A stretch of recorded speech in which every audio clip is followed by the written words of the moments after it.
काय नेमकं म्हणणार तुम्ही, काय नेमकं झालं?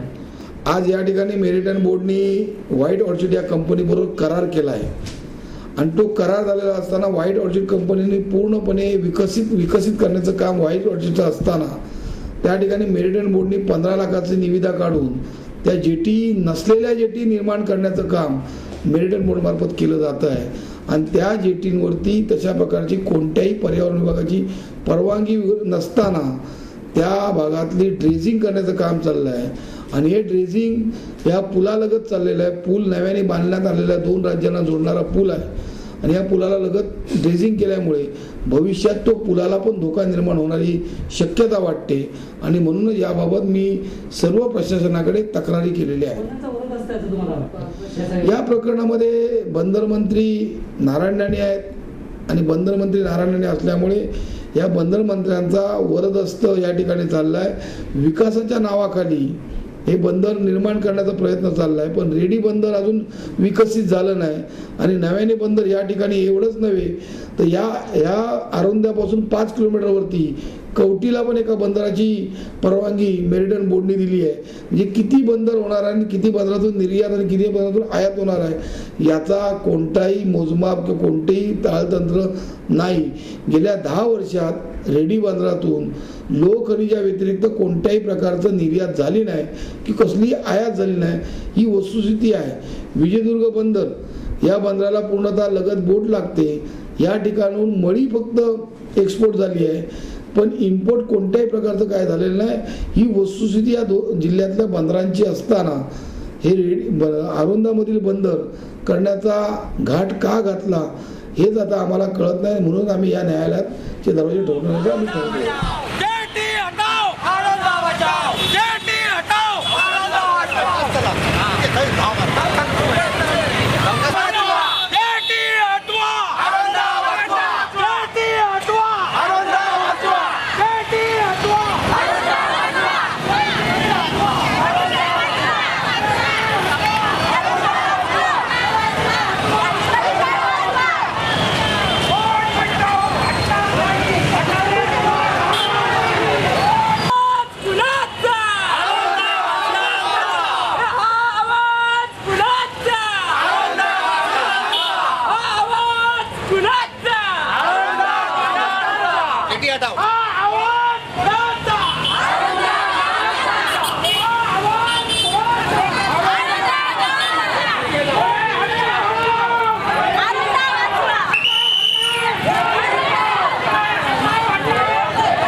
तर ते निवेदन आता आपण प्रांताधिकाऱ्यांना देणार आहोत. म्हणजे रायगड, रत्नागिरी, सिंधुदुर्ग या किनाऱ्यावर गेले 10 वर्ष धगधगत आहे.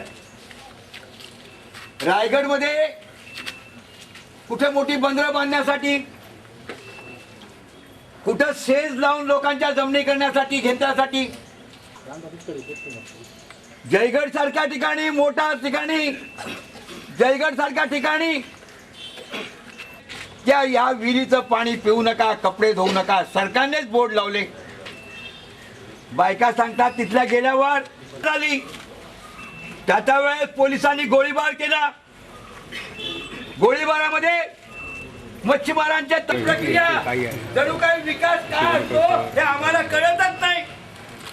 अरे पिढ्यानपिढ्या आम्ही इथे जागोजागी व्यक्त करतोय. हा असंतोष शेतकरी, हा असंतोष मच्छीमार, साधा कायदा पळत नाही. तुमचा कायदा त्यात काय एकत्र नाही. आता ही तर श्री गणेश आहे.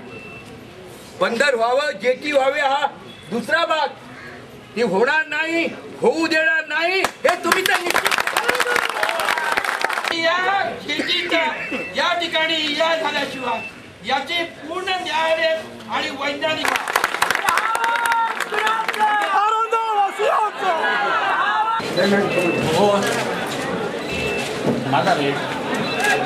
थांबा जरा या ना उभं राहू दे महिलांना जरा.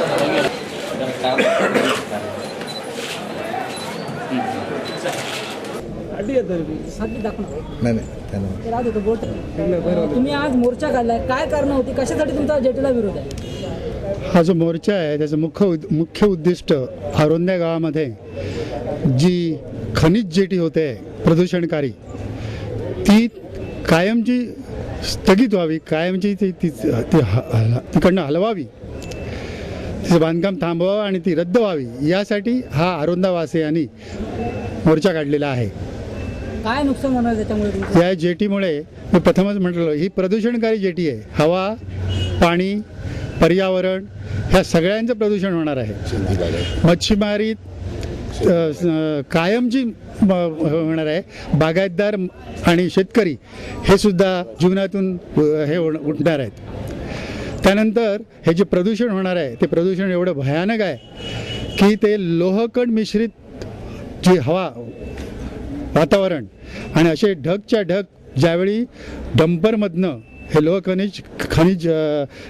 खनिज जेटीवर उतरलं जाणार आणि पुन्हा ते बार्जेसमध्ये भरलं जाणार, 50,000 टनाच्या ज्या बार्जेस त्याच्यामध्ये भरलं जाणार, त्यावेळी ते वातावरणात पसरणार, हवेत पसरणार आणि लोहकण मिश्रित असे जे ढग आहेत ते संबंध पंचक्रोशी नव्हे दशक्रोशीवर पसरणार आहेत.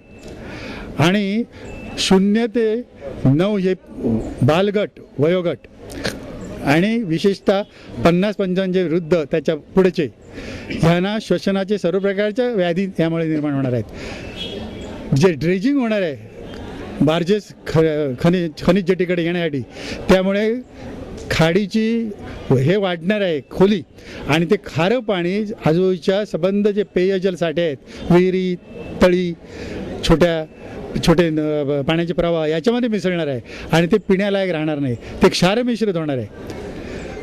फळांची आंबा, काजू, माड हे तर ह्याच्यामुळे त्याच्यावर प्लास्टर होणार आहे, कवर, आणि त्यांचे जो संबंध मोहर आणि फळधारणा कमी होणार आहे. काल काही तुमच्या गावातील लोकांनी जेटी व्हावी असं तहसीलदारांनी निवेदन दिलं आहे, तिथे आमचा विकास होतो, आम्हाला रोजगार मिळतो असं प्रकारचं निवेदन दिलं आहे. त्याच्यावर तुमची भूमिका काय आहे? ते पण गावातलेच लोक होते, काय नेमकं? काल जो मोर्चा निघाला होता जेटी हवी म्हणून, तर त्यामध्ये तुम्ही जर पाहिलं असेल तर खुद्द आरोंदा गावातले लोक हे अगदी अल्प प्रमाणात होते. बरेचसे बाहेरचे विशेषतः डंपर किंवा चालक, ड्रायव्हर वगैरे म्हणजे जेटी बनवण्यासाठी जे व्यावसायिक आहेत त्यांचा भरणा जास्त होता आणि ते जे सारखे टिमकी वाजवत आहेत रोजगार होणार. हो मला सांगा, ह्या जेटीवर 2 प्रकारचे लोक लागणार, एक कुशल आणि अकुशल, स्किल्ड आणि अनस्किल्ड. आता कुशल हा कामगार आरोंद्याच्या तुलनामध्ये किती आहे आणि ते लागणार म्हणजे कुठे बार्जेसवर मेकॅनिक, नंतर त्या क्रेन चालवणं, डंपरचा मालक स्वतः डंपर चालवणार किंवा तो ड्रायव्हर ठेवणार, ते स्वतःचा, तो काय आरोग्यातला घेईल याची शाश्वती तुम्हाला सांगता येत नाही. लागणार म्हणजे कोण, वॉचमन आणि शिपाई, झाडूवाले लागतील. हे त्या संबंध जेटीमध्ये लागणार किती, जास्तीत जास्त लागून जास्तीत जास्त 20 किंवा 25. ह्याच्या पलीकडे काय ते अनस्किल्ड लागणार नाहीत, म्हणजे अकुशल कामगार पण म्हणतो. त्यामुळे रोजगार जे सांगितलं जातं आहे हे काय खरं वाटत नाही. कारण जर रोजगारच त्यांना द्यायचा असता तर इतर ह्याच्यावर पर्यावरणावर आधारित असे कितीतरी रोजगार तिकडे निर्माण करता येतील. कारण आरोंद्याचं ठिकाण हे पर्यटन केंद्र म्हणून महाराष्ट्र शासनाने जाहीर केलेलं आहे. सिंधुदुर्ग जिल्हा आणि विशेषतः आरोंदा मग पर्यटनावर आधारित, मच्छीमारीवर आधारित, मासेवर प्रक्रिया आधारित, फळांवर आधारित करणारे असे किती रोजगार काढता येतात. शासनाकडे त्यासाठी योजना आहेत, त्या आणून राबवा की. हे प्रदूषणकारी नसतं काही राबवायचं, आरोंदा नष्ट करायला बघायचं आणि टेंबा मिरवायचं की आम्ही रोजगार देणार. काय रोजगार देणार तुम्ही? एकच माल धक्का होता. काय तुम्हाला त्याची भूमिका वाटते ते सांगाल, काय तुमचं नेमकं? मेरीटाईम बोर्डाकडे ज्यावेळी आम्ही माहिती मागितली तर त्यांनी आपण या बंदर जेटीला परवानगी दिलेली आहे असं आम्हाला कळवलं, माहितीच्या अधिकाऱ्यात पण कळवलं. पण त्याच्या अगोदर मेरीटाईम बोर्डाने आम्हाला एक पत्र आम्ही ज्यांना निवेदन दिलं, माहिती मागितल्याला जे उत्तर दिलं त्यामध्ये सांगितलं की पहिल्यांदा केलं आहे की आयर्न ओर खनिज, लोह खनिज निर्यातीसाठी, आणि मग त्याने अशी मखलाशी केली काय ते ओरड होईल म्हणून मग ती मल्टीपर्पज म्हणजे बहुउद्देशीय जेटी. पण माझा ठाम अगदी मत आहे की ती बहुउद्देशीय जेटी नसून ती खनिज जेटीज आहे, त्याच्यावरनं खनिजाचंच हे करणार आहे. यानंतर मेरीटाईम बोर्डाने अशी भूमिका घेतली की तिकडे अगोदरच पोर्तुगीज काळापासून खनिज माल धक्के होते ते दुरुस्ती करून व्यापार उद्यमाला उजाळा यावा, आरोंद्याचं भवितव्य उजळावं म्हणून आम्ही हे केलेलं आहे. पण खरं म्हणजे ते आता जे मालधक्के म्हणून सांगतात पोर्तुगीज कालीन म्हणून, ते मालधक्के नसून ती वरली होती. वरली म्हणजे त्यावेळेच्या शेतकऱ्यांनी आपल्या बंधाऱ्याचं शेतीच्या रक्षणासाठी बंधारा आणि बंधाऱ्याच्या रक्षणासाठी तो वरली म्हणजे दगडांचे असे लांबट असे ढीग रचलेले होते. प्रादेशिक भाषेत त्याला कोकणीत वरली म्हणतात. ते का होते तर जवळ अरबी समुद्र आहे, अरबी समुद्राच्या लाटांचा जोर कमी व्हावा, धूप होऊ नये जमिनीची, त्या बंधाऱ्याची, शेतीचं रक्षण व्हावं यासाठी ती वरली होती. म्हणजे एकूणच मेरीटाईम बोर्डाचं हे संशयास्पद आहे वागणं. राजकीय हस्तक्षेपाला बळी पडते असं म्हणण्यास भरपूर वाव आहे. राजकीय हस्तक्षेपाला दबावाखाली वावरत आहे असं म्हणण्यास मेरीटाईम बोर्डाने स्वतःच्याच वागण्याने भरपूर वाव निर्माण केलेला आहे. मागणी नेमकी काय? तुम्ही आता मोर्चा आमची आरोंद्यातील ही जी प्रस्तावित जेटी आहे ती पूर्णपणे त्याचे काम आणि ती हद्दपार व्हावी ही मागणी आमची आहे. हद्दपार व्हावी जेटी, आरोंद्यातली ही प्रदूषणकारी खनिज जेटी ही आरोंद्यातनं हद्दपार व्हावी. शासनाने जर तुमच्या मागण्या मान्य नाही केल्या तर तुमचं नेमकं पुढचं पाऊल काय? इतर जे लढे चालतात अशा गोष्टींसाठी, जीवनासाठी लढण्यासाठी जे लढे चालतात इतरांचे, तसंच आमचंही होणार. आम्ही यापुढे लढा तीव्र करणार. मग उपोषण आलं त्याच्यामध्ये, त्याच्यानंतर मग जेल भरो आलं, अशा प्रकारचे आहेत. पण हे सगळं लोकशाही मार्गाने, सनदशीर मार्गाने आणि शांततामय मार्गाने करणार. माझं नाव अविनाश महादेव शिरोडकर. नेमकी आज तुम्ही जो मोर्चा काढलाय जेटी नको म्हणून, तर नेमकं तुमची भूमिका काय? कशासाठी नको आहे, काय नेमकं? जेटीमुळे जे प्रदूषण होणार आहे त्या प्रदूषणापासून गावाचा बचाव व्हावा. 350 मच्छीमारांची कुटुंब आहेत, ती उद्ध्वस्त होणारी कुटुंब सावरावीत.